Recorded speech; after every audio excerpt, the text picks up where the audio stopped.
We love you. Good morning, everybody. No, we're not going to start this.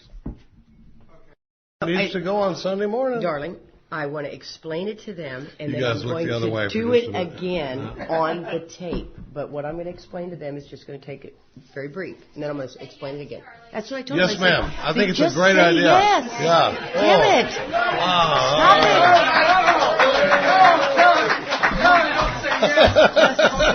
Stop it. Just say yes, honey. It's an easier, softer way. Like, dear. See, Glenn? We discussed this. I know. Oh, no.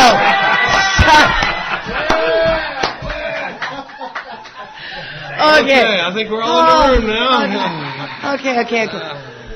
Thank you, Martha. What I was going to say was we did this one time in Georgia, and it was because the meditation, we were going to do this meditation with the gongs and the bongs and all this stuff, and the machine did not work, thank God. And so Charlie said, why don't you explain positive prayer? And so I said, okay, that'd be pretty cool, and I'm going to read something later when we get into the 11th step about this, but I have never, the word meditate in 1935 meant deep thought or contemplation. Well, we're going to do that again in the 11th step. But, so, yes, dear. There you go. Just yes, dear. I'm just giving it. This is just for us here to do this for the 3-minute meditation.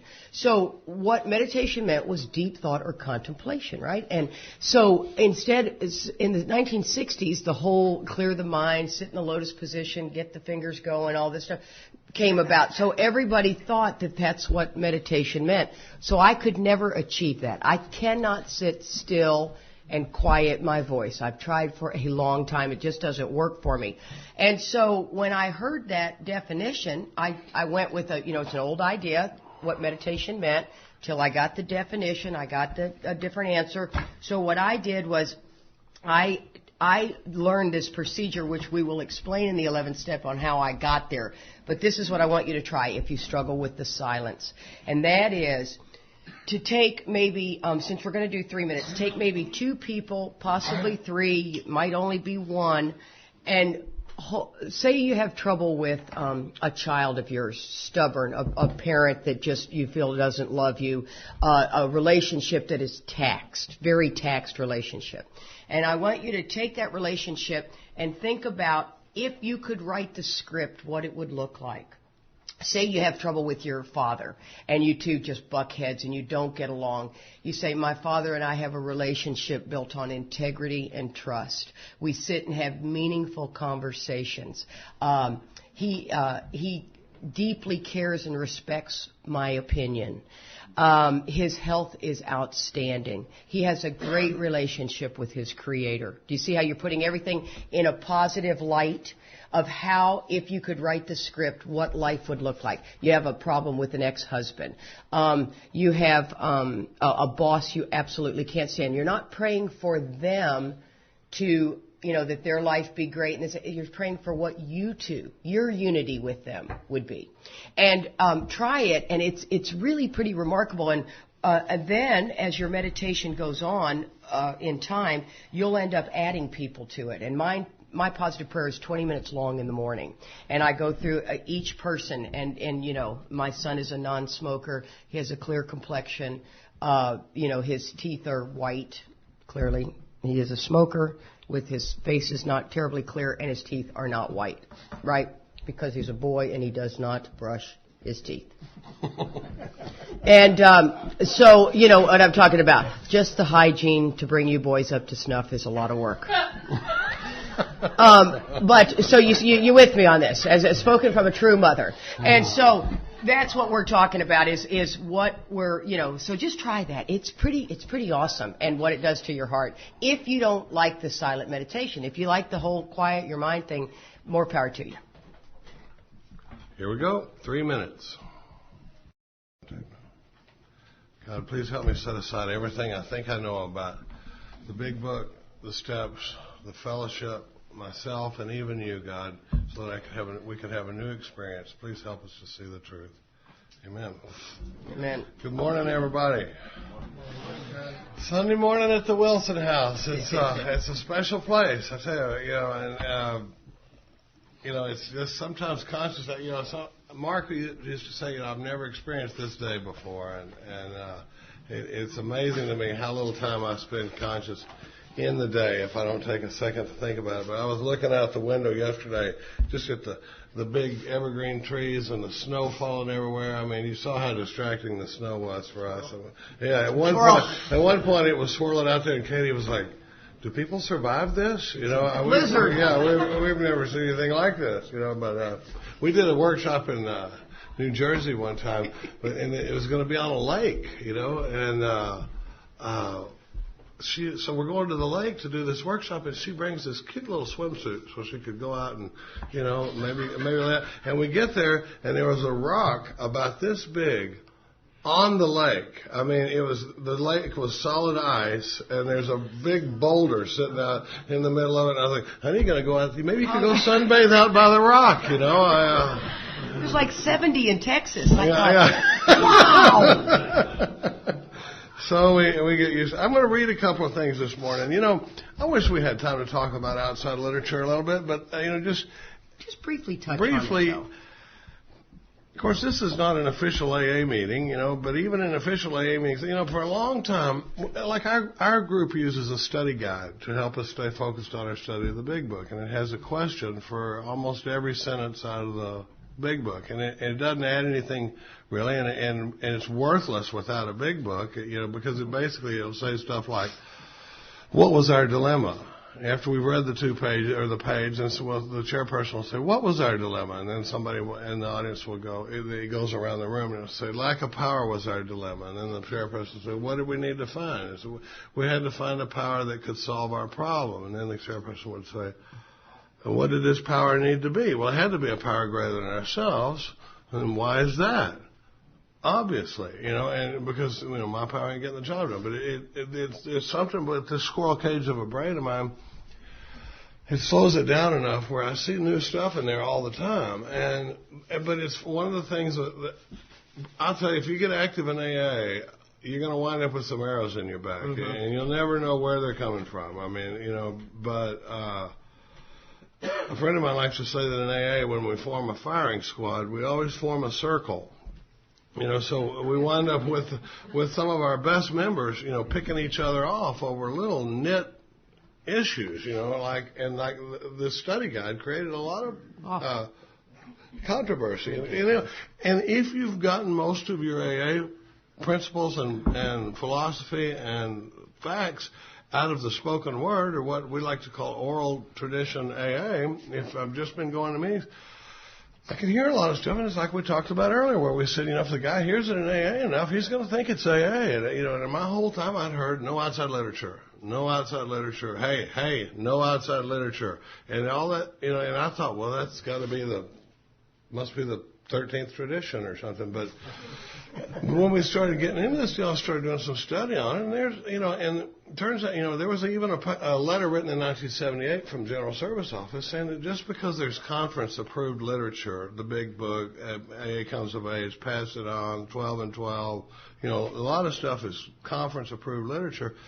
That doesn't mean that there's conference disapproved literature, and that the highest authority in Alcoholics Anonymous is an informed group conscience. God as He may present Himself in our group conscience, but there's a big difference between a group conscience sometimes and an informed group conscience. Sometimes you have to be careful of snap decisions and quick little mini group consciences and stuff like that. But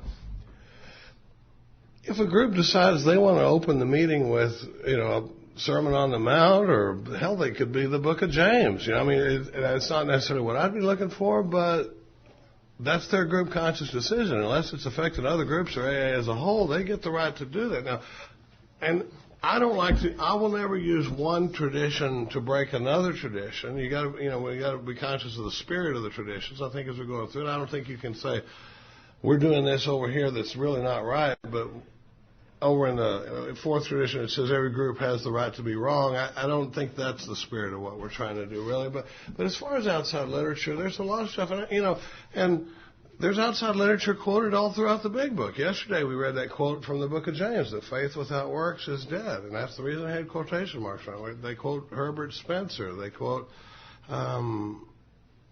other stuff. I can't remember, and if you can't go to sleep, all you got to do is get a copy of that Varieties of a Religious Experience. Oh my God, you'll never need Ambien again. I mean, it's like about a page and a half of that, and you're like, So, but anyway, I thought when we started this group, there was this controversy with one lady had 35 years, and she was. I mean, one guy came to the group, that was a district guy. And I thought, oh, good, look who's here, And he bought a copy of the study guide. Well, it turns out he was going to GSO the next week, and he was going to take them the study guide and show them what an outrage it was. Like they're going to send some GSO SWAT team down to Austin, Texas, and go, drop the study guides, I mean, it's like, they don't do that. But I thought we would all study the traditions and we would learn from this. We'd go on the internet, see what we could find to read about it, see what the official position is on outside literature. That wasn't happening because of that thing we were talking about yesterday, where he said, if you come at me with something that differs from my belief system and what I've been carrying around for a while, or God forbid you come at me with something that differs from what my beloved sponsor has been saying for the last 20 years, I don't want to hear about it. I don't need to read anything. I got to blow you up, or I got to look at what you're saying. And 8 times out of 10, it goes the other way. And so it's interesting to see how that rolls. But we don't read this kind of stuff in our normal meeting. But I do have a couple of things I want to read. We're in steps 10, 11, and 12 this morning, and most of our focus is going to be on 10 and 11, I think. But it's amazing how often the reading out of this around the year with Emmett Fox, I will say, in the morning I've got a stack of books and my evening review forms and I try to read 2 pages a day out of the big book when I'm doing well. That's a little tip. If you read 2 pages a day out of the big book, you'll read the basic text of the big book 4 times in a year. And most of us would be improved by reading the basic text 4 times a year, or even twice a year throughout, the first 164 pages. But I read that, but the one I really look forward to out of my whole stack the most is this around the year with Emmett Fox. For some reason, Emmett Fox really speaks to us. Katie is way deeper into him than I am. But listen to the one for today, and we're in step 11. Listen to this. February 20th. With all sails set. It's short. God intended us to have dominion over our lives, to be the captains of our souls. Of course, in the ship of life, you cannot make port unless all sails are set. You must pursue the spiritual life wholeheartedly. You cannot expect to reach port if you are faithful in your prayers and meditations for a time, and then you forget about God. You are the captain of your soul when you can say, I and my Father are one. The Father that dwelleth in me, he doeth the works. That's the one for today, and I like to read that, and then I go into my little 3-minute meditation. I'm not going to ask for a show of hands, but I will tell you that when Katie and I went to that workshop with Mark for the first time, we meditated more that weekend because they did a 3-minute meditation before each session. Mm-hmm. And I didn't have a lot of experience with, and Bill once wrote a thing in a letter. He said, if you've been sober a while and you're uncomfortable, you probably either misinterpreted or neglected the 11th step. And it's easy to do, and it's easy to get support for in the rooms. But before we get into what we're going to talk about this morning, how many people noticed in the kitchen here at the Wilson house that boomerang on the end of the cabinets? And I was looking at it, and a friend of mine had a keychain, an AA keychain, and it had a boomerang on it. And a lot of us don't really know much about Bill Wilson's history. I'd been sober a good while before I got really fired up about history, but there's a couple. I'm reading a book right now that's put out by Hazelden called The Soul of Sponsorship, the friendship of Father Ed Dowling and Bill Wilson in letters. And it's a really pretty interesting book because Bill really relied on, but a lot of us don't know much about Bill other than, what's in Bill's story in the book. And it's amazing to me that the founder of the fellowship wrote a story that was 12 pages long, or 12 or 13 pages long. I mean, because I'd have needed 150, if it was me, and you had to edit it down to that. But it says, I'm going to read 2 pages. Suffering came early in Bill's life. This is kind of interesting because we are right in the middle of this. This was all happening on this property. It says, One night, Bill's father had been drinking and arguing with his mother. Then he deserted Bill, 9 years old at the time, and his sister Dorothy and his mother. Bill told the story this way. Mother took Dorothy and me on what we thought was to be a picnic at beautiful North Dorset Pond, now called Emerald Lake. It's right up the road. We sat on the southwest shore under a shade tree, and Mother seemed very quiet, and I think we both had a sense of foreboding. Then it was that Mother told us that Father had gone for good. To this day, I shiver every time I recall that scene on the grass by the lakefront. It was an agonizing experience for one who apparently had the emotional sensitivity that I did. I hid the wound, however, and never talked about it with anyone, even my sister. After his parents divorced, Bill was placed with his maternal grandparents. That's right here. His mother left to study osteopathy. His mother moved off to become a doctor after that divorce, so he was left with the grandparents. He would later interpret the event this way, and that meant if only my parents had loved me more, they wouldn't have separated. If I'd been more lovable, it never would have happened. It always came around to that. It had to be my fault. I was the guilty one. There was something wrong with him. AA's official history, Pass It On, concluded, for young Bill, the divorce must have been painful beyond imagining. He was being separated from a father he adored at a difficult time in the life of a young boy, the beginning of puberty. To compound the injury, divorce in a small New England town at the beginning of the century, 1906, was virtually unheard of. It may have aroused feelings of shame and disgrace that the child of divorced parents today would not understand or share. Bill said he remained depressed for almost a year following his parents' divorce. Here's where we get to the lighter piece of it. Bill decided he would show the town he was somebody. He lacked anyone or anything to turn to except books and his grandfather, Fayette, who had taunted the young Bill. It's an odd thing. I've been reading a good deal about Australia lately, and no one seems to know why Australians are the only people in the world who can make a boomerang. What would you do if you heard that? Go make a boomerang. Yeah. After almost a year of experimenting, Bill made his final boomerang out of the headboard from his bed. It worked. His grandfather kept walking around repeating, the very first American to do it, our Willie, the number one man. In 1909, God, I'm an emotional slob. In 1909, sorry, I must have tapped into some issues there. There's a little estrogen going on. Shut up. In 1909, Bill traveled from East Dorset to Manchester, all the way from here to Manchester. You know, we went there for dinner last night. You know, I mean, it's like, but it says in 1909, Bill traveled from East Dorset to Manchester by train to begin high school. Well, I'm going to stop there. Well, no, I'm going to read the rest of it. It's a co-educational institution. In a 1955 talk, Bill looked back on this time at Burr and Burton Academy. In that early period, I had to be an athlete because I was not an athlete. I had to be a musician because I couldn't carry a tune. I had to be the president of my class in boarding school. Does any of this sound familiar? I had to be first in everything because in my perverse heart, I felt myself the least of God's creatures. I could not accept this deep sense of inferiority, and so I did become captain of the baseball team, and I did learn to play the fiddle well enough to lead the high school orchestra, even though it was a terribly bad band. I was the leader, and lead I must, or else. So it went, all or nothing. I must be number one.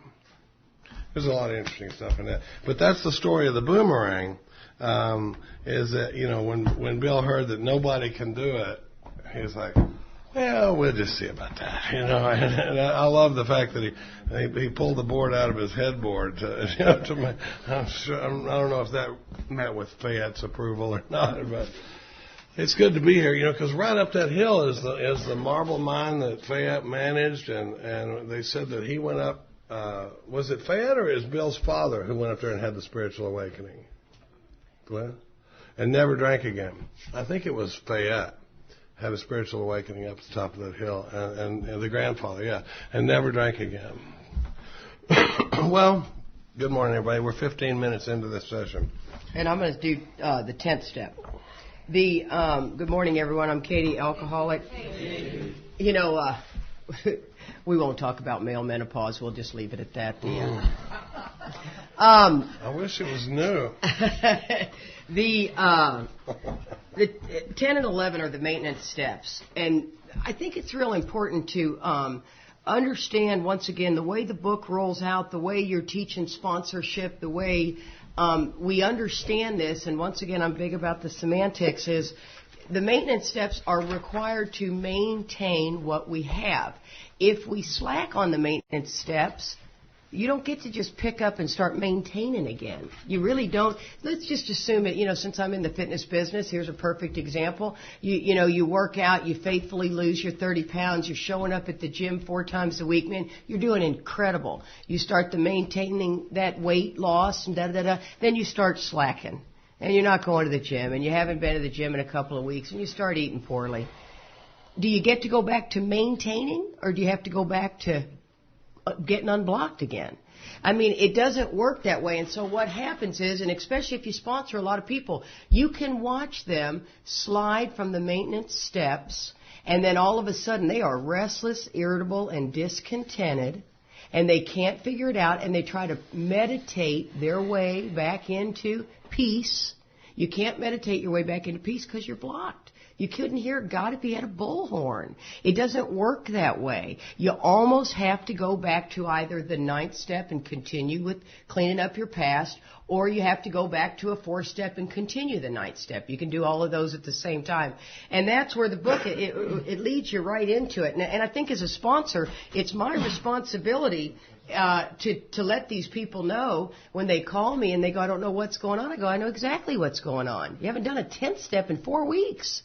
How has that happened? How have you not been resentful, dishonest, selfish, or afraid and talked to me about it? Well, I mean, I talked to other people about it. Oh, so you talked to enough people that said, yeah, that guy was a loser. He shouldn't have done that to you. You're not seeing your problems are of your own making. The last thing in the world is for me to go to somebody in AA and get them to co-sign my BS. How many of y'all know what I'm talking about? Oh, and you can find them. Absolutely, you can find them. I need somebody to go, you know what, you shouldn't have been with them anyway. It's a good idea that you're not with them anymore. It's God doing for you what you couldn't do for yourself. Oh, yeah, that line's used really a lot. Yeah. And the truth is it's like, when do we get to knock the other person's behavior? When does, I mean, if you want to go to therapy and discuss it in that term, that's okay. Because that's where that conversation can take place. In Alcoholics Anonymous, it doesn't, as ex-problem drinkers, our constant thought of others. And so what I have, and that never means you're going to be a doormat and let somebody mistreat you. But what is going on within you that's going back and allowing that to continue to happen? My problems are of my own making. Where did I set the ball rolling? Where did I make decisions based on self which later placed me in a position to be harmed? Right? And so I'm always telling my guys, bless their heart, I'll go, okay, so now repeat after me. Your program sucks. Okay, my program sucks. It absolutely does. Because we can't go anywhere until you see that you've caused these problems by not maintaining your spiritual connection. The book says we have an entire psychic change. I think we work a lifetime to get this entire psychic change. Most of us, at least my experience was, once the obsession to drink was gone, which was a psychic change, no doubt about it. But it was huge to me, right? Huge. And so I let that be pretty much it. And then I just went on and became the victim of the delusion. I can do the rest on my own. Take that big chunk away. When I didn't realize what God's saying is, oh no, Katie, alcohol is but a symptom. We're going to give you an entire psychic change. We're going to look at all your old ideas. We're going to constantly see where you set yourself up to fail over and over and over again. I mean, how many of you guys, we're egomaniacs with an inferiority complex. I got to do this so I can be this, and you got to tell me I'm okay. If somebody doesn't tell me I'm okay, I got a problem, right? And when God's saying, no, I'm the one that's going to be telling you you're okay, and you're like, well, that is not enough. I don't know about you guys, but that is not enough, right? And how many of y'all can have 1,000 people tell you you're fine and one person tell you you're not, and that's all you focus on, right? I mean, we hear that all the time.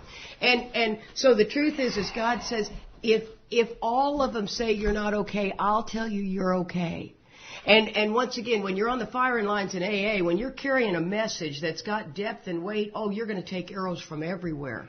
And what we got to do is not blow those people up for not being awakened to what you've been awakened to. Right? I mean, one of the things is that it's so important when it says grow in understanding and effectiveness. I have got to grow in understanding and effectiveness. I never want anyone to think, I think I'm a spiritual giant and it's my way or the highway and you know, that whole, deal. And so that's one of the reasons I'm very transparent in my self-centeredness. Now, sometimes when I'm telling stuff about myself, people in the audience will go, God, and you're just like, every ounce of me wants to just go. You know what I'm saying? And, you just aren't awake yet. And because there's a level of vulnerability when you get that transparent. You know what I mean? And, but here's the deal. God says, you were the one that needs to carry this message. You were the one, Katie, that I can help you be okay with that. Just keep coming to me and I'll make you okay. Right? And so when we talk about this entire psychic change, what I didn't realize, and I love the way Charlie says it, because it breaks my heart. I really believe Charlie loved my husband. I loved my husband. That's the one wonderful thing about our relationship is there's no jealousy and are we going to keep talking about this guy? And, Charlie, we all grew up together. But it was so sad that Joe missed what we found with Mark. I think he would have possibly stayed sober. I think life would have been different. I don't think he would have died of a heroin overdose. I think it would have been different. I don't think he ever had that second surrender. Yeah, to the self piece. And had I not made it, I would never have known. I would have thought I did the AA program. I would have swore to God that I know what those 12 steps have to offer, and I got it, and I'm there. I had no idea that what I got today is that in my prayer and meditation time that I'm actually so connected with the God of my understanding and so loved that it can bring me to tears frequently. And that I have never, ever, ever, ever experienced through those 12 steps. Didn't know it was available. And that's what I'm talking about is that no matter what, I know God's got my back. I can't feel Him. I can't touch Him. But I know He's got my back. And I know no matter what, I'm going to be taken care of. And life is actually going to be great. But the choice is mine. How do I want to see it? What is my perception? Because let me tell you guys, my perception, everything everybody says will affect me if I'm not working these 12 steps. Everything. We could all be sitting around having a conversation and one person say something with some sort of sarcastic remark and I'm thinking, yeah, well, okay. And I'm over here missing the whole rest of the conversation because of that smart Alex stupid remark, and I really need to figure out. And then somebody else is talking to me, and I'm not even really thinking of what they're saying because I'm still thinking of this idiot over here that just clearly didn't get what I was saying. And you know what I'm saying? And I'm missing the whole moment. And instead of when somebody says that, I think, wow, man, they're just still asleep to what's going on. And in AA, we're around a tremendous amount of personalities that are self-centered. Yes? Yeah. I mean, the fact that we can all sit in a room and not kill each other is pretty shocking to me. Or at least a fight, a brawl, a barroom brawl type event, So here's what the maintenance steps, and Mark was huge about the maintenance steps. Maintenance steps. And I loved he used to always say, fit spiritual condition. Fit spiritual condition. And Charlie and I, every time he never heard himself say it, and Charlie looked over at me and went, spiritual. But he was big into, he says, Katie, you're in the fitness business. You understand this more than anyone. And he said, let's just look at how crucial maintenance is. Daily maintenance. So when you go 3 weeks without any morning time, that's not good. And here's the tough thing, too. He used to always say things like, I watch people pray and meditate right out of AA. I watch people go back to church right out of AA. And we're not saying knock in church. Don't ever hear that. Matter of fact, we agnostics talks all about that. We're talking balance. But AA must remain number one. That church become number one, trust me, I already did it. was a Jesus freak, the whole 9 yards, and I damn near died behind it. And I always have believed that God has allowed me to use that for a lot of people that get confused behind church. It can be Buddhism or going off to an ashram in India. It's all great stuff applied properly. If it's done for us, it's got to be done along with an AA program. And AA has got to remain. If you become very active in your church and all of a sudden the next thing you know, you're about the food pantry and about the soup kitchen, and that's all good. But I hope you're over here sponsoring a lot and doing a ton of work in AA. See, we can't miss what our people, our job is to help our people. We are the only ones who can. That I tell a lot of women that breast cancer, they're very devoted to Susan G. Komen or something. It's like, that is wonderful. Do not put that in place of your service work for AA. Continue with that, but keep this very important. And so what it talks about is, we're talking about this entire psychic change, right? On page 84. It says, are these extravagant promises? We think not. Once again, it's the 100 people that wrote the book, or the 100 in AA, that say we think not. But the truth of the matter is, the majority of people, I believe, in AA are not doing the entire program of Alcoholics Anonymous is, 100%.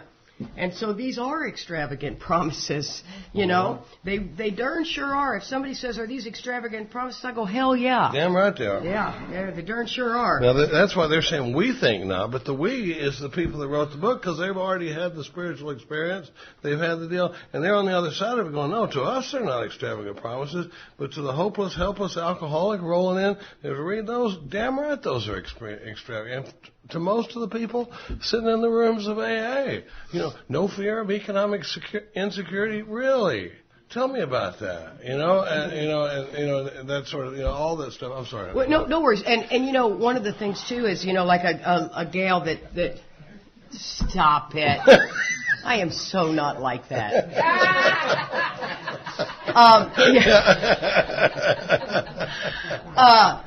One of the girls that I work with is, this girl is amazing. She's 3 years sober. She's doing the discipline. She's sponsored a ton of gals. She is really in the work. She's bringing it to me.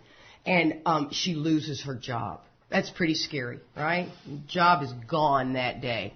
And she calls me freaking out. She's smart as a whip, got a degree and a law degree. And she starts, you hear the starting to getting close to the abyss. She's already living on the streets, that's what I'm saying is you got to stop those people in the delusion. I don't want to hear about your feelings and how scared you are. Whoa! It's just day one.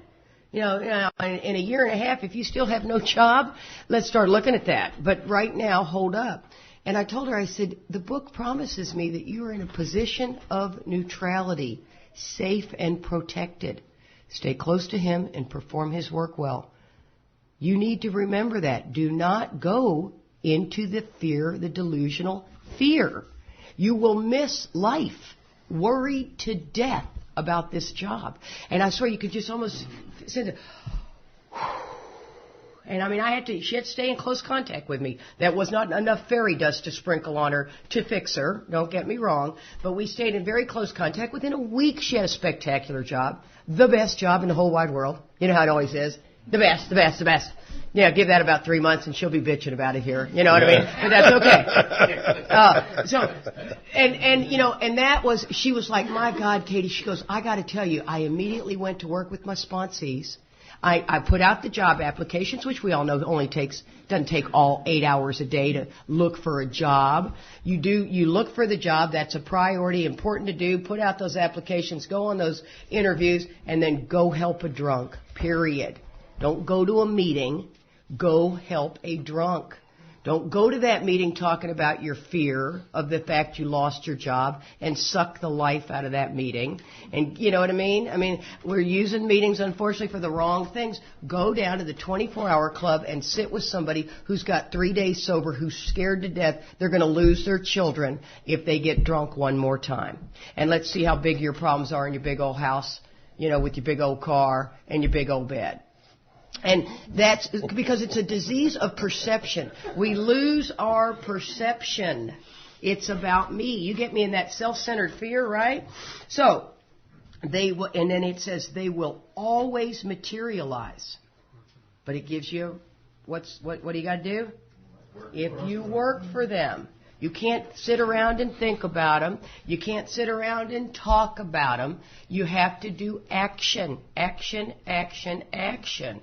This is a program of action. Listen to what it says on page 13 in Bill's story.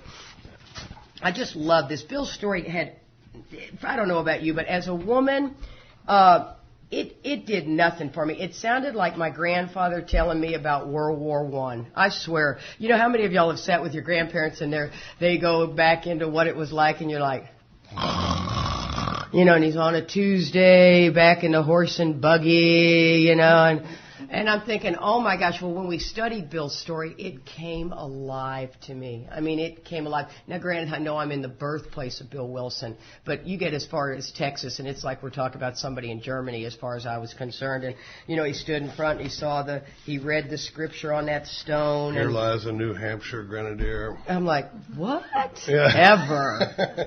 And, so at the bottom of page 13, it says, it has gone through all these steps, right, in the paragraphs, the 2 paragraphs before. It says, my friend promised when these things, all the steps were done, I would enter upon a new relationship with my Creator, that I would have the elements of a way of living which would answer all my problems. How many of them? There you go.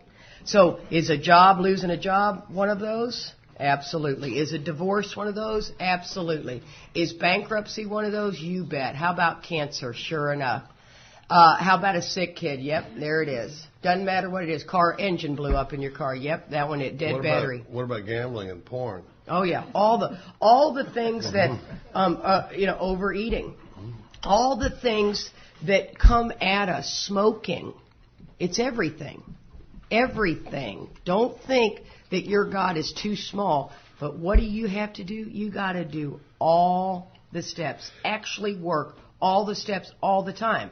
And it's interesting to note that it doesn't say it's going to give me an experience that will handle all of my problems. It says it's going to give me the elements of a way of living which will solve all my problems. It doesn't act like we're going to do this thing and something's going to happen where I'm never going to have problems again. It's going to give me the elements of a way of living that will deal with this stuff as it comes along.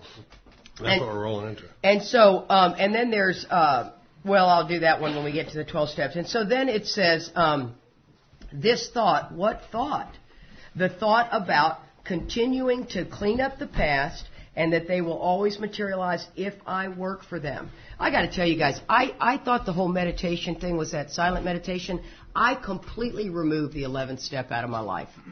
I just said, you know what, I don't dig it. It's not for me. I remember saying that in a meeting one time. I walked into a meeting on the 11th step, and I couldn't wait to raise my hand and say, I don't do it.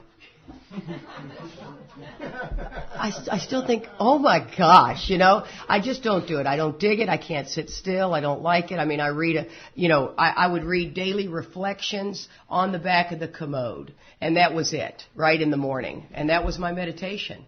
And so I could check it off. When people say, well, do you do anything? I read daily reflections. I mean, how long is that going to stick with you spiritually? Until the guy cuts me off in traffic. And so it says, so that thought brings us to step 10. And that says, which suggests we continue. The word continue is used 4 times in the next several lines. We continue to take personal inventory and continue to set right any new mistakes as we go along. Now, the 12 and 12 muddied the waters. I'm not saying the 12 and 12 is bad. Oh my gosh, I'm not saying that. It's a good piece of literature, but it tends to stand in the way of the great, right? You want to study the 12 and 12? More power to you. But it's the big book that was given to us, yes? We got to look at the history and all that. And so for some reason, in the 10th step of the 12 and 12, the last page talks about an evening review. And so you'll hear people say that they did their 10th step at night. They got the semantics very wrong. And you can tell who studies the 12 and 12 and who studies the big book when they state that. And so the 10th step is a spot check inventory. What's being done is they're talking about inventory in the 12 and 12, the different forms of inventory. That's where it's misunderstood. And so it says we continue to take personal inventory and continue to set right any new mistakes as we go along. We vigorously commence this way of living as we clean up the past. So it's telling me right there, you're doing the 9th step. So I have my new guys. As a matter of fact, I'm already getting my new guys into 10 and 11 long before they've even read inventory. I get them in to calling me, because they're calling you with their daily problems anyway. I'm explaining to them what that looks like in the 10th step. And then, I'm getting them into an evening review and prayer and meditation. You want to wake somebody up to self quickly in early sobriety. You get them into that level of 10 and 11 quickly while they're doing the inventory. And by 60 days, they've then done all 12 steps. And so I don't wait on teaching them 10 and 11. We're learning that as we go pretty quickly. It says we've entered the world of the Spirit. How awesome is that? This is about our thought life will be placed on a higher plane. What that means, guys, I always thought that, that knee-jerk reaction, my first thought is always me, right? That really ugly thought. I mean, come on. I'm sitting in the right room. When somebody says something and you think, oh, shut up, right? I mean, or whatever. Dude. You know the voice. My first voice is judgment and is to knock you, period. Right? And so I thought that would go away. And that's not been my experience. My experience is that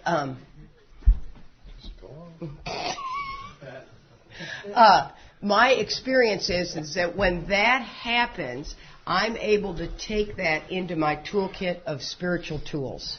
And I can then say, you know what, God Almighty, I can then say, man, you leave us alone. I know, you spilled the coffee all over him, and you're a terrible waitress. Oh, my God. Here, dude, here's the coffee. Oh, shoot, I spilled it on you. It's on your book, too? Yeah. Okay, well, go on, honey, go on. That's the way I've always said you can test like these spiritual giants in AA, they're talking about how they never have any problems and every day is a perfect spiritual day. And I'm like, I'd like to see a newcomer spill his coffee on that guy's big book, and see how he spiritually reacts. Yeah, get him. Well, and so what I did is now I get that knee-jerk reaction, and I'll say things to God like, oh, God, I don't want to be like this. Please help me. Please help me see this in a different light. Please help me realize that this person is really doing the best they can do. You know what I mean? I mean, my default setting when I am really spiritually tuned in is prayer. My default setting is always prayer.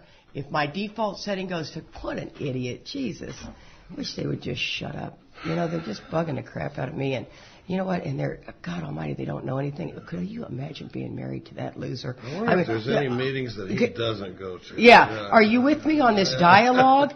This dialogue takes on a life of its own. And then before you know it, I don't even know. I mean, I am so knee-deep in burning this guy to the ground, or female, it doesn't matter. I just have to say guy. And I'm burning them to the ground. And if that has gone on for about 3 minutes, I'll think, wow, I'm not doing that well. I'm a little restless, irritable, and discontent. Might need to be looking at this, give my sponsor a call and go, you know what, I'm deviating from the plan here. I was burning somebody at the stake for about 7 minutes.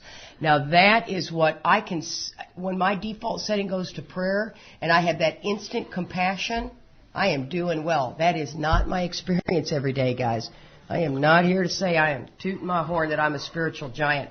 That's just my barometer. Because, see, I'm staying in maintenance. All of a sudden, in the fitness business, if I'm eating 3 donuts, little alarms going off. You know what I mean? I need to get myself back on track. So, it says, our next function. So that means, it's function in the dictionary means expected duty. Takes a different meaning when it says our next expected duty is to grow in understanding and effectiveness. You can use that in so many different aspects of your life. It's amazing. Just start integrating that term in your daily thinking, and it's amazing. Absolutely amazing. Growing in understanding and effectiveness. I'm going to grow in understanding and effectiveness. How can I be helpful to this person? There are times, and I tell Charlie this, we both sponsor. I sponsor 30 women. He sponsors 20 men. And you can do that when you're taking them right back to the books. Your troubles are your own making. We're not going to have a 9-day dialogue on this deal. We're coming back to your troubles are of your own making. We're going to go bing, bang, boom. We're moving on. Go help a drunk. Get out of this level of self-pity. It's not a life coach job. You know what I mean? And I don't know what car you should buy. I don't know what job you should take, but I can get you in touch with the power that does. And it ain't me. Matter of fact, I don't want to go there with you. But one of the things in this growing and understanding and effectiveness, I'll tell Charlie, the boys know me real well. And I'll say, you know what, personally, if I were sponsoring him, I'd put my foot on his throat so hard he couldn't breathe. I absolutely would. And I believe there are some people that you have to do that with. You have to sit them down and put your foot on their throat and tell them exactly how the cow ate the cabbage. And then there are some people that... Now we're in Texas. Yeah. We did have to explain that in Canada. Somebody's passed us a note and went, what is the cow eating the cabbage? And so, but then there are a handful of people that you need to come at them a little gentler. Handful. Did you hear how I said that? And for the self-centered, not narcissist. Maybe it is narcissist. That's like me. You can nurture a guy like me right into the graveyard. Absolutely. If you saw something, and I'm all for the path of consideration and all that stuff, but I need pretty direct approach. I need somebody to, because I can package a story. God, I can spin a story. And like Katie had some medication that at the International I couldn't walk because my foot was acting up. And I go into the doctor and he's like, have you ever had diabetes? And I go, no. And he goes, have you ever had gout? And I'm like, my wife is right here. Are you going to run through the whole fat guy list, for God's sake? Like I don't get enough heat for overeating, and with living with a fitness instructor. But it turned out to be gout. And he gave me these pills, and he goes, let's treat gout and see what happens. So he gives me that and they go away. Well, the pills are sitting there, and I swear to God, Little Miss Hypervigilant here, I could take that pill bottle and turn it a quarter of a turn, and that morning she'd go, have you been in those pills? And so one day I had moved them for something, and she goes, no, I had a little flare-up. That's right. And I'd taken a couple of them, and I go in there, and she goes, have you been taking these pills? And I said, no. I took 2. And she goes, did you just lie to me? And I was like, no, not really, not an official lie. I didn't want to hurt your feelings. Now, we're getting back around to this thing about taking your foot off my throat because this was beautiful. Because I said I didn't want to scare you. That's what it was. I didn't want to scare you. I didn't want you to worry about it. She goes, that's on the list. It's about number 6 on the list, but yeah, it's on the list that you didn't want to worry. Number 1 was you didn't want to change the way you eat. Number 2 was you didn't want to admit that you'd been eating in a way that had caused the gout to flare back up again. And I'm like, what do you think about the Cowboys this season? Yeah. But he spun the story that it was about me and that he didn't want to worry me. So we work a lot with that. I'll do that with my sponsees where I'll go, oh, that's very noble of you, and I believe that's on your list of motivations, but I don't think it's close to the top. I think there's a little something more self-centered that's driving that action, other than you just don't want to hurt her feelings. I was in a marriage for years that was just awful and phony and dishonest, and this was during my AA flat period, and I do an inventory with Mark one time, and I'd read my whole resentment list and all this stuff to him, and then when we're talking about the marriage, and I said, I didn't want to leave her because I didn't want to hurt her feelings, and he laughed. We told you about his belly laugh. He laughed out loud, and I was like Fred in there, where it's like I didn't think it was that funny, and I'm like, what? And he goes, after everything you've just read to me about the way you operate out in the world, do you really expect me to believe that you were afraid to hurt somebody's feelings? And I was like, oh, see, that's just ugly.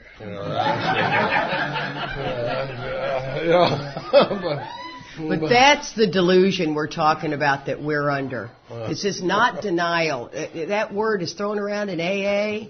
Denial is not what we have. We have delusion.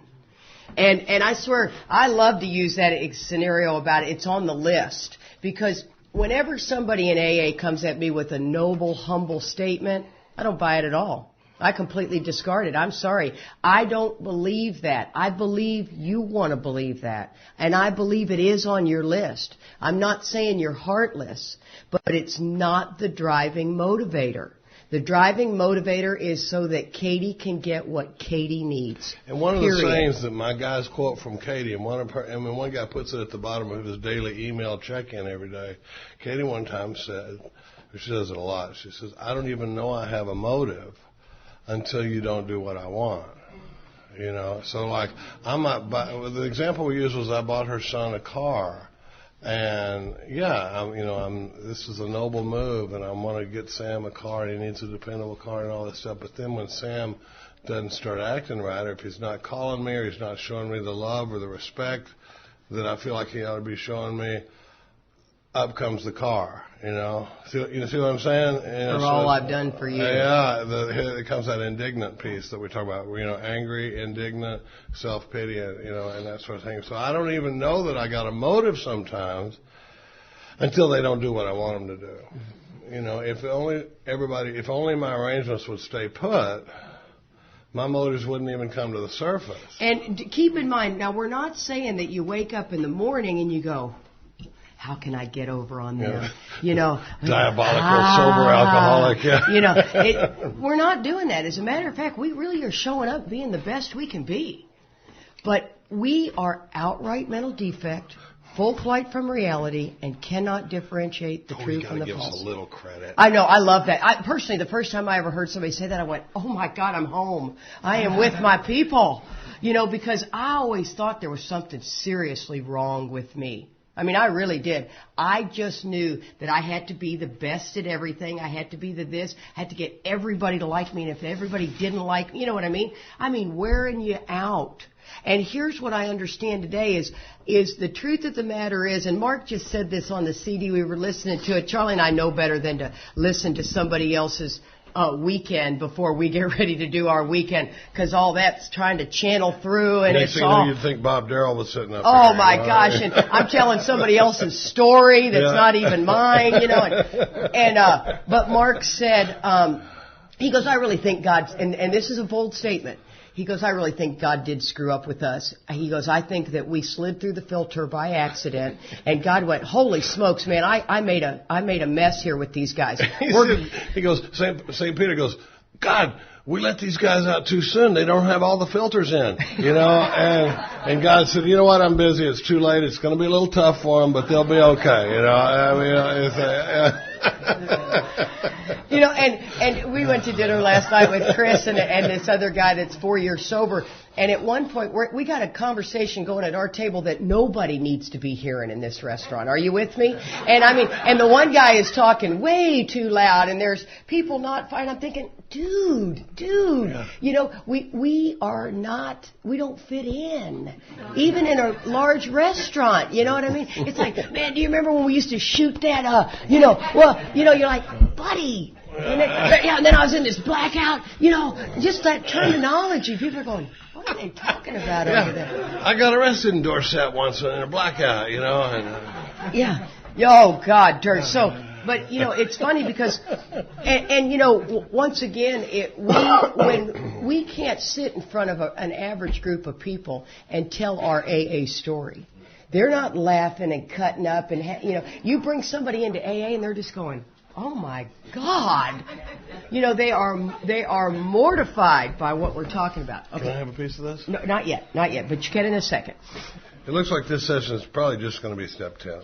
And so but one of the things is, okay, so remember, our next function is to grow in understanding and effectiveness, because I have got to learn how to be most effective to you. And I'm not kidding you. I will, when I sponsor people, I tell them, listen, are you sure you want a piece of me? Because I'm not gentle. I'm not anything like that. I will tell you how the cow ate the cabbage. I come at you hard, and I will not argue. I've shut my book twice in a fifth step with somebody, and I said, that's it. I'm done. I'm not arguing anymore.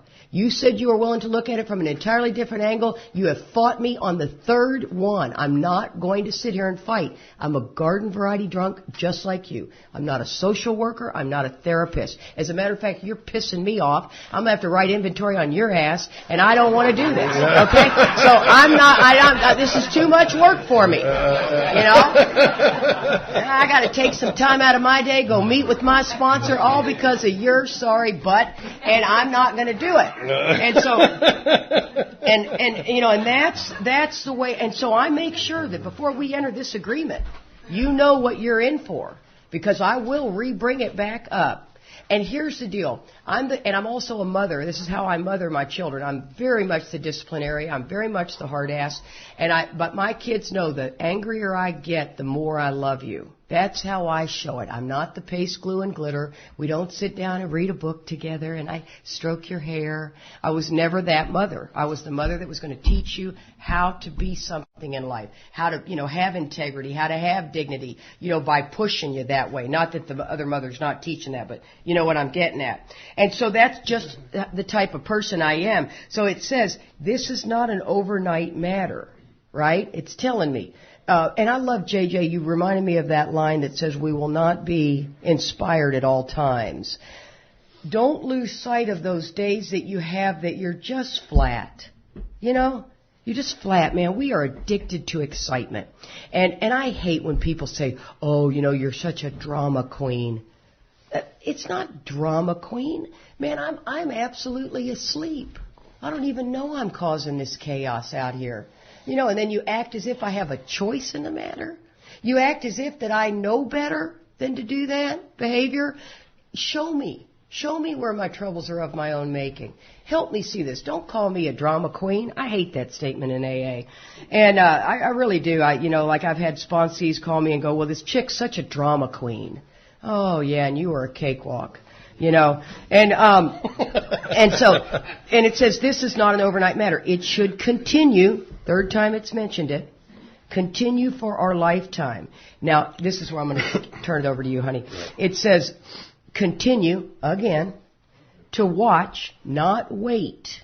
The difference between waiting for war and watching for war. Imagine that. You're waiting for the enemy to come into the room, or you're watching for the enemy to come in the room. It's much better to be watching for it, right? So you're not a surprise attack. Don't wait. Watch. And that means to closely observe you. Yes, we do. We need to put ourselves under a microscope. Some people say, oh, we AAs, we constantly are looking at ourselves. I hope you are, because you are a menace to the world out there, right? You are an extreme example of self-will run riot and an embarrassment to yourself if you could see how you're behaving, yeah? Until you get to that place where you go, you know what? That is me. If you're the one sitting there thinking you're not it, please let me be with you for about 48 hours, and I can point it out to you to where your head will be hanging, and you'll go, my God, I never saw any of that. It's amazing. Get somebody close enough to you that'll tell you. Katie does an exercise, and we didn't do it in the third step yesterday, but, it's funny because when we talk about an extreme... Mark used to talk about that we're asleep, dreaming we're awake, and I don't know I'm asleep, and I'm operating on the way, and I don't have this awareness of self-centeredness. And awareness of self-centeredness can be like, we call it the white Volvo. If you buy a white Volvo, when was the last time you saw a white Volvo on the street? I haven't seen, but if you buy a white Volvo, you have heightened awareness of white. You see them everywhere. It's like, oh, there's one that looks just like mine. See what I'm saying? Whatever it is, red Chevy, whatever it is. It's that way with self-centeredness, but trying to keep a guy. You remember when the focus of this weekend has been the root of our problem. Right? The root of our problem, because I missed the self piece in the third step for so long. And all of this work has been looking at either exposing self, what are manifestations of self, or in the later steps, watching for the reemergence of self, watching for the way self pops back to the surface when I'm asleep. But the hardest thing is to convince the guy, first of all, just how self-centered we are. Because I love the way Katie came up with this deal where she said, if this table right here was the entire population of the country, okay, and I draw this out for guys when I'm doing a third step with them, all right, this is everybody in the country, okay, and then right over here, we build a chain link fence. Over in this corner, we build a chain link fence. And what we're going to do is we're going to take all the people from society that are self-will run riot, and we're going to move them over into this fenced-in area. right? And you think about self-will run riot. Like she said, a fight is fun to watch. You know, two guys get in a fight, I'll stand right there. But a riot, there's no safe place to stand. It could go anywhere, you know. So self-will run riot. You got to wrap your brain around it. Not just self-will. Self-will run riot. Or in this fenced-in area right over here, okay? Now, we're going to go into that fenced-in area and pick out the extreme examples of self-will run riot. These are the guys that in the community of people that are self-will run riot, they're going, oh, this guy, you know, stay away from, you know, see what I mean? We're picking out the people that are an extreme example of self-will run riot. Welcome to Alcoholics Anonymous. That's, you know, you pluck them out, that's us. It says the alcoholic is an extreme example of self-will run riot. And here's the really tough piece. The Holy usually doesn't think so. See, we don't even think we belong inside the fence, right? You know, I should be in the White House, not in the fence, you know? And they're going, dude, you're an extreme example of people in the fence. You know, and you're like, really? Really? So when we're talking about watching for the reemergence of self, the beauty of the, of the 10th step is that, you know, we rolled through the 9th step yesterday, and the timing on the 10th step, it says we vigorously commence this way of living as we cleaned up the past. See the timing on rolling? Remember, we didn't find any delays in working the steps yesterday, and now it's saying while you're making your amends, as we cleaned up the past, we roll into the disciplines of 10, 11, and 12. Because otherwise, I could still be waiting to make amends to meditate till I find Tommy Graves from high school to make amends to him. I got this one amends left, and then I'm going to do it. It says, as we clean the past, we vigorously commence this way of living. Well, now, let me get to this. We got 7 minutes, honey. Yeah, we got 15. Look at this, darling. We meditated off CD, so you got 15. Yeah. Sweet. Okay, so remember.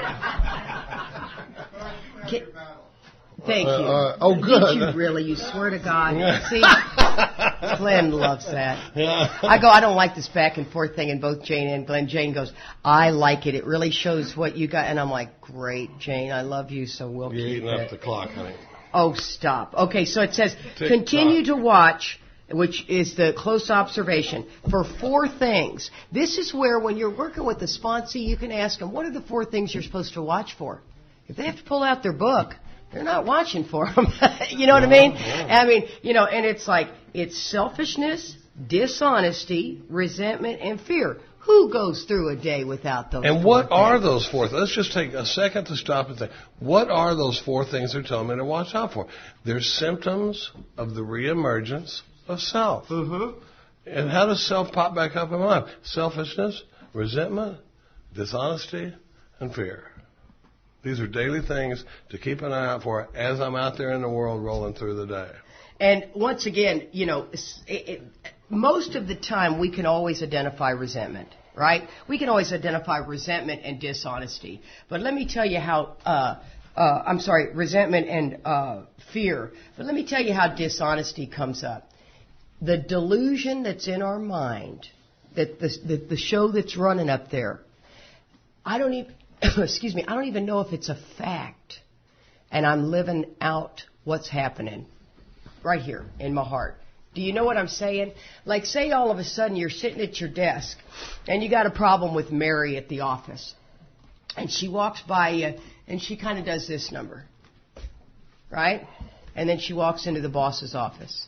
And you're like going, oh yeah. Oh, Mary's in there talking about me. Yeah. Yeah, somebody told her that I really wasn't sick 3 days ago. She's going to go. She's threatening my job. And now, do you guys know what I'm saying? I mean, all based on her walking by and just going, I'm going into a complete delusion. I am believing a delusional lie, which is the 3rd part of dishonesty. At that given moment, I need to go, whoa, God. And then it's going to tell me exactly what to do with it. And I must do it at that point, because if I don't, I'm going to go into the self-seeking, self-pity, all the other things that it talks about in that 3rd step, right? That reemergence of self. And if you let that dig in, Oh, it is way harder to get rid of it once you've let it dig in. You take care of it immediately right on the spot, and it just goes away. It's as if you did what God said to do, and He takes it. So, come again? No, I'm going to tell them this one, and then you can go after this one. Okay, so it says, so let's just use that example, right? And it says, when these crop up, right, not at the end of the night. God almighty, I'm going to draw blood here in a minute. Not at the end of a night, but this is what we do. Remember remember what we talked about this morning? It's the whole train of thought just gets stuck behind trying to break his finger here in a minute. Okay, so it says, when these crop up, we do 4 things. We ask God at once to remove it. Now let me give you a tip here.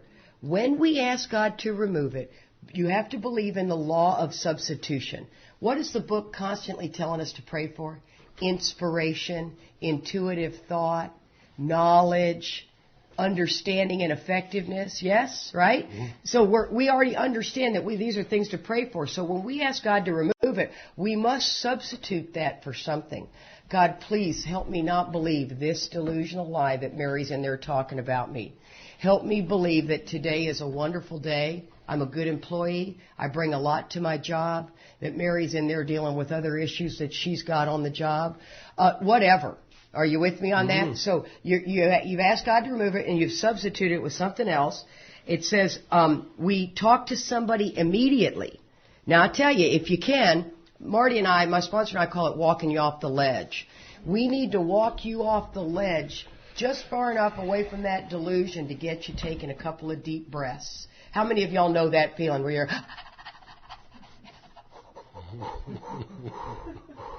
right? Talking to your sponsor just gets you, calm down.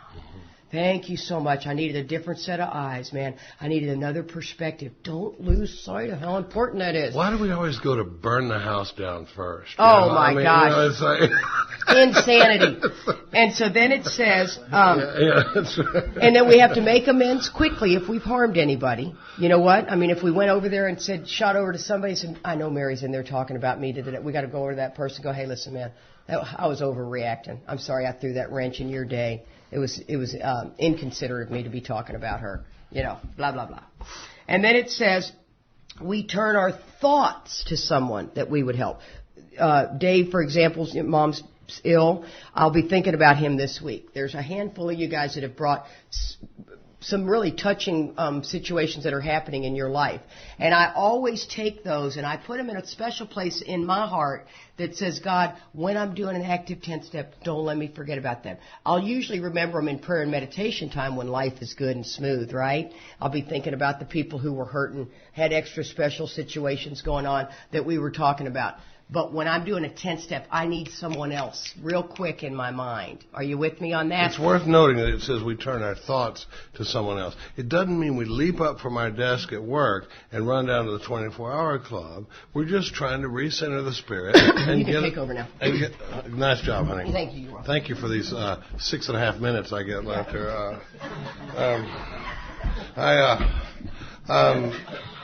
Oh, 8, thanks. All right, Glenn, my man. Nice job, though, really. You know, but I tell you, the 10th step is so neglected in our fellowship, you know, because what a lot of us do when we get wrapped around the axle is we think, I got to get to a meeting, you know, I got to get to a meeting. Working an AA program, you know, this is going through the day. Mark used to say, I get up in the morning and I pray and I do my meditation and I read all my little books and everything's good. He goes, but then I stand up and when I put my hand on the doorknob, it's game on. You know, and this is for when I am out there in the world and I run. This is not, the 10th step is not the evening review. And I heard that crap so many times in meetings. You've heard me say it twice this weekend where I go, oh, be sure and get those 10th step. I mean 11th step, evening review. If we don't get these somatics right, if you bring up evening review in most meetings, they're going to say, oh, I'm glad we're talking about the 10th step. 100 years from now, we won't remember what this program looks like, and there won't be anybody around that can say, you guys are looking at that wrong, you know. So I'm a big believer in all that stuff. But the 10th step is about watching for reemergences of self as I go through the day, and I need a new perspective on it. Because when I talk about burning down the house, I mean, my neighbor, we got a beautiful view out the back of our house and the front of our house. And there's this long canyon view in front of us, and this Nimrod across the street. Of course, I judge no man, but is letting, this guy is letting these chinaberry trees grow up, blocking the view across the canyon. He can't see them from his house. But when we look out the front of our house, now we're looking at these trees, and down, flicker. What? Yeah, that's the kind of thing that gets me working, you know. And I can't even remember why I brought that up. Oh boy, I get so wrapped around the axle with that one. But Step I was talking about when we get wrapped around the axle. This is not for waiting till the end of the day. This is as I go through the day, and it gives me. And you know, when I get torqued up, I don't need a long, complicated process. This is very simple. It gives me 4 things to watch for and 4 things to do about it when it happens. Watch for selfishness, resentment, dishonesty, and fear. And when these crop up, we ask God to remove it. Talk to somebody else about it. I can talk to my sponsor. I talk to Katie. I don't talk to Katie when it's Katie, but you know, I can talk to but talk to somebody else about it. Make amends quickly if we've harmed anybody, and then turn our thoughts to somebody we can help. But, you know, in this time that we've got left, I want to talk about the 10th step promises. Because down here at the bottom it says love and tolerance of others is our code. And these 10th step promises are amazing. And I like to take somebody, when I do a talk at a detox center or a treatment center, I focus on the problem and all that stuff, and then I talk about it on page 24 where it says, I won't be able to recall the suffering and humiliation of a week or a month ago. I'm without defense. Okay? And then we lay out the 3rd step deal. We do the 3rd step prayer on page 63. Then I like to go to the 10th step promises a little later in the talk, and I go, listen to this guy here on page 84. We have ceased fighting anything or anyone, for by this time, sanity, even alcohol, for by this time, sanity will have returned. We'll seldom be interested in liquor. If tempted, I recoil from it as from a hot flame. That is an entire psychic change for a guy like me. I react sanely and normally. I will find that this has happened automatically. I'll see that my new attitude toward liquor has been given without any thought or effort on my part. I got to touch on this because did any of y'all ever read that sentence and go, what do they mean without any thought or effort on my part? I worked my butt off. But I've been doing all this stuff, you know, amends and everything, but none of it has been about alcohol. Ever since the 3rd step, it's all been about reduction of self and increasing God consciousness. And I pop up over here on page 84 and I go, I'll be damned. We attack this thing spiritually and we straighten out mentally and physically. It just comes. That's the miracle of it. We're not fighting it. Neither are we avoiding temptation. We feel as though we've been placed in a position of neutrality, safe and protected. We have not even sworn off. Instead, the problem has been removed. And it says problem, which is any problem. It does not exist for us. You've had your time, darling. We are neither cocky nor are we afraid. We are neither, and it says that is our experience. And I've written in my book right here, is it yours? Is that your experience? That's how I react, so as long as I keep in fit spiritual condition. The thing I like to point out is from the 3rd step prayer, being that guy that's without defense against the first drink, to being this person in a position of neutrality, safe and protected, we're talking about this much work. 21 pages out of the big book to go from without defense to being safe and protected, and that's what we will run from. That's what we'll try to go to the meetings to keep from doing. That's what, you know, and when they crater and the obsession returns and they drink again, they go back to treatment. They don't go, I got to get with somebody and do that work that I didn't do the last time. They go back to the thing that never has worked for them, and they don't do the thing that we're telling you works every time. So that's why I'm saying being technical about this book and being able to lay this process out exactly the way it brings magical results. And whether you're brand new or whether you've been rolling in this deal for a good while. It says here, it's easy to let up on the spiritual program of action. what we talk about it as being seduced by the fruits of my own recovery. You know, I get sober, and we call it back problems sometimes. You know, a lot of us develop back problems. I get my car back, and my job back, and my wife back, and and before long, I don't really need to do this stuff anymore. You know, and I start acting. I tell these guys in treatment, if you want to see what I believe, follow me around, and you'll see what I believe. And if you follow this guy around when he gets out of treatment, does he act like somebody that's convinced that he's powerless, or do I act like somebody that's almost powerless? And if I'm almost powerless, I don't really quite have to do all this stuff. But if I got into that step one experience in here, I'm going to act like a guy that believes his life is on the line. I'm going to act like somebody that believes that meditation has something to do with whether I drink again or not, if my spiritual condition gets too far off the deal.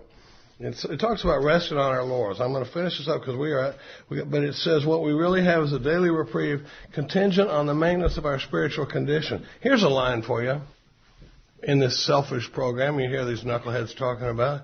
Every day is a day when we must carry the vision of God's will into all of our activities. How can I best serve thee? Thy will, not mine, be done. Does that sound like one of those hub lines back to the step 3 deal? Thy will, not mine, be done. These are thoughts which must go with us constantly. We can exercise our willpower along this line all we wish. It is the proper use of the will. We've given our will to God in the 3rd step. We've cleaned it up in step 4 through 9. He's given it back to us in step 10. He's telling us it's the proper use of the will. You get checked out with me, you get connected, get out there and think and do, you know. But we're going to break for 15 minutes. I wanted to say one thing. No, we don't have time. No, we do. We have a couple of minutes. Thank you. You don't have a couple of minutes.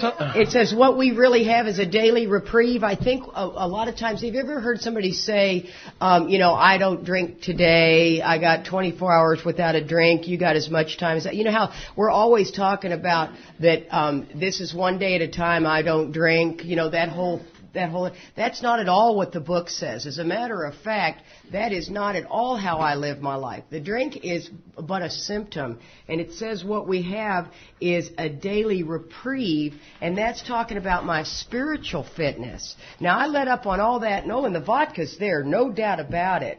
But it's not about I'm 24 hours without a drink and I hadn't had a drink in the last 24 hours and it's about 24 hours. That whole thing got made up somewhere in AA, and it's not at all represented in our book that way. And so I'm always real big about when people go, use that 24-hour thing. I know, he's all puffed up like a toad. And but that's one of those lines that says, thank you. That's one of those lines that says, that negates that statement. Because today... we live our lives one day at a time. Yeah, we don't stay sober one day at a time, because that is, it's just a misunderstanding of the self-peace. I'm not spending my life every day worrying that a pint of vodka is going to jump down my throat. Now it's coming if I get too far away from the beam. We're not negating that. Yeah. All right, we're going to take a 15-minute break. Nice job, darling. Thank you. And,